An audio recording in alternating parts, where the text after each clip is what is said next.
Hey guys, in this video we'll be installing Unity in Linux. For this tutorial, I'll be using Unity 2.04 LTS, but the installation process is similar for most of the Linux machines. Unity officially only supports Ubuntu 16, 18 and CentOS 7. So for the best Unity experience, it is recommended to use these versions. I've tried to cover all the errors as well. Let's get started. First, go to UnityHub's download page by searching it on Google or by directly clicking the link given in the description. Then, click on Download UnityHub and save the file. Once it's downloaded, go to the Downloads folder and try opening the file. If you get an error like mine, it means that the file does not have execution rights. There are two ways to solve this. First, right-click the UnityHub file and select Permissions and ensure that the Execute option is checked and the access is set to read-write. The second way is to open Terminal in the folder by right-clicking and selecting Open in Terminal, or by manually opening the terminal and navigating to the folder where the file is downloaded.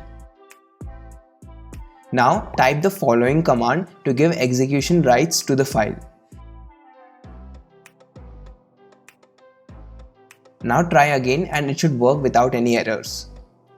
Now once you've opened the file, log into your Unity ID and activate your license. You can also change your Unity editor's folder location if you wish.